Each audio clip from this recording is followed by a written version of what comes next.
بسم الله الرحمن الرحیم. ترجمه خوانده بدیم. ما یوزر اکانت میدیم، درست؟ در یوزر اکانت از این قسمت میتونی وارد یوزر اکانت شوی. کلیک میکنی وارد یوزر اکانت میشی. ما پسورد ساختن و پسورد از بین بردن دیروز کار کردیم. امروز میایم چگونه تصویر تبدیل میتیم و چگونه اکانت نام و اینا را تغییر میتیم. چنج یور پیکچر تصویر چی میکنه؟ تغییر میکنه. از تصویر ها میتونی انتخاب کنی.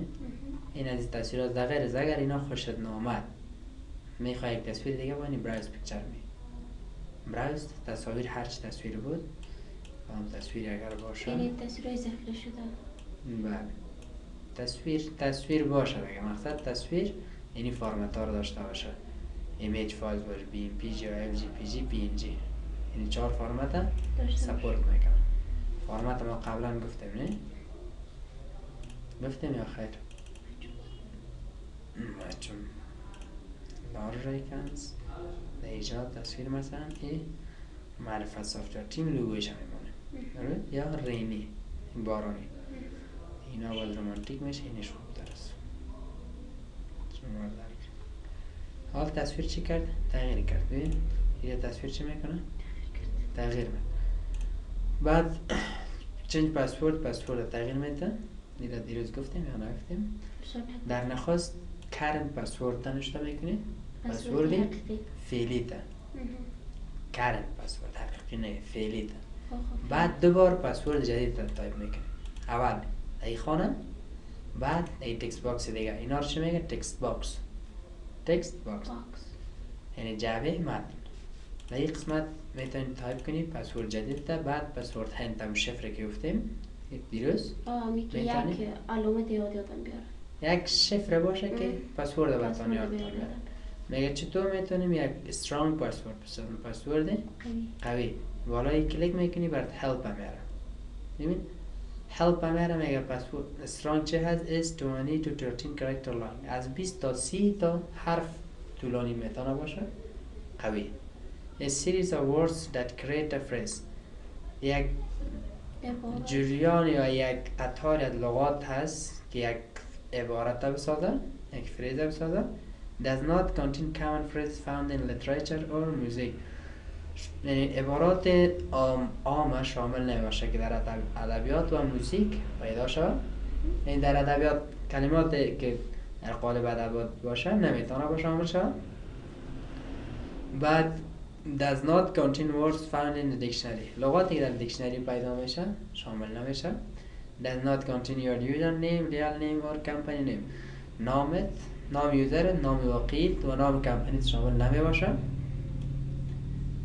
is significantly different from previous password or passphrase، و طور کامل از متفاوت نباشه از پسوردهای سابقه، از پسوردهای سابقه و عبارات سابقه.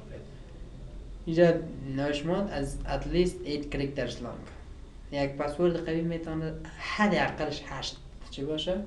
8 حرف باشه. does not contain your username, company name، بعد does not contain a complete word، یک لغت پوره نمیباشه.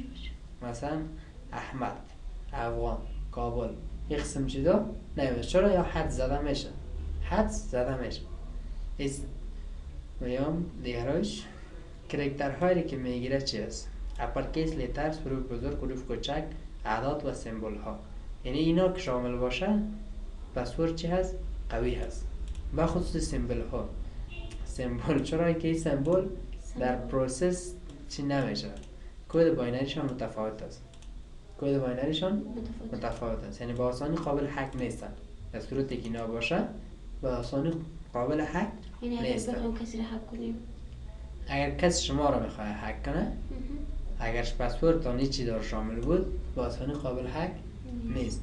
اما از ویندوز که هر رقم پسورد داشته باشی حذف کردنش ساده است. پسورد از ویندوز خیلی ساده لایف بورد میکنید حذف میشه. اینجا هم شفره برات گفته چی هست، کمک میتونی برش بگیری. When you create password to log on Windows, you can create a hint to help you remember it. If you have already created a password, you will need to change it in order to create a password hint. اگر پسورد ساختی و پسورد هند نداری میگه میتونی یک پسورد هند بدی. پسورد هند میگه چیست؟ میتونه کمکت کنه تا پسورد تا خاطر بیاری و یاد بیاری. ایره دوباره بگویم برات. change password. change your account name. account name است. میخوای تبدیلش کنی کلیک میکنی change your account name. new account name نام میمونی. جدید. یک چیز دیگه را متوجه باش، زمان نام میمونی مثل ما برای یک بدون فاصله نمون.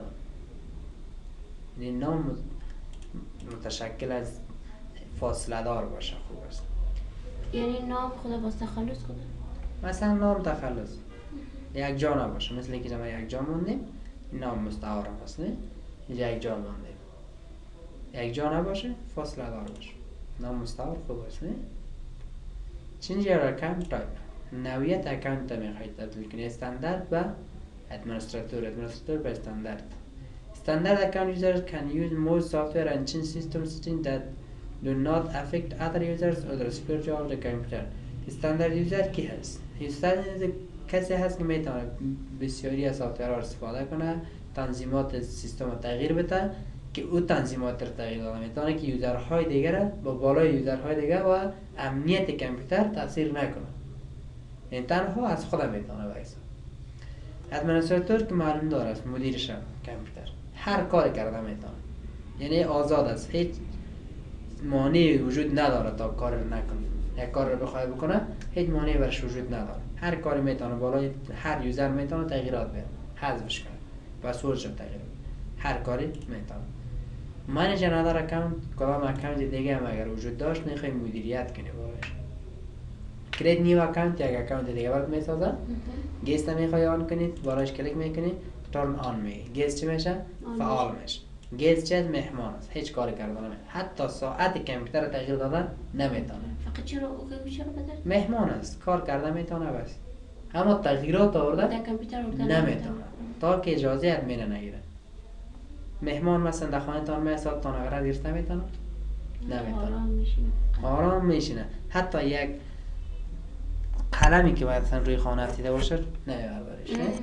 هیچ کار کرده نمیتونه. چه از مهمان است. نمیتونه چی هست نیست. برو چنج میتونه. چی ده؟ مثلا با چه رقم از دیگه اجازه بگیره تا که کارا زمانی که میخواد انجام بده، مثلا میخواد چنج دیت میگه نه اینجا برش میاد این علامت چی معنی میتونی؟ اجازه ادمنستراتور بی بدون اجازه ادمنستراتور تی کار کردن نمیتونی. ایره UAC میگن یوزر اکانت کنترل. خب ایره بالاش کلیک کنه تایم کلیک اوکی بگه اینجا برش یک پرامپت میگه که پسورد بزن، پسورد ادمنستراتور بزن. یک پرامپت برش میگه پسورد ادمنستراتور بزن تا اینکه بتونی تغییر بدی، یعنی کاری کردی عملی شود. به این صورت. What is a user account? یک user account چیست؟ help است. این یک قسمت helpش است که میتونید باز بخوانیش بعدا. Additional setting you can do. Set up parental control.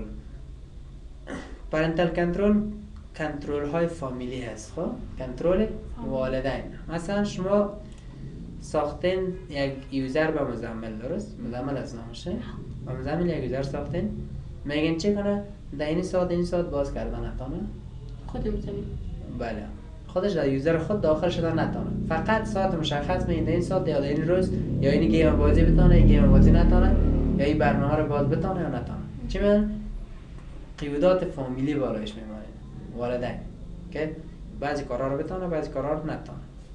باید به این خاطر چه هست؟ من یک یوزر دیگه هم باید باشه که بعد ریکار میکنیم، اول باید ریکار هم و استاپ باید بکنیم.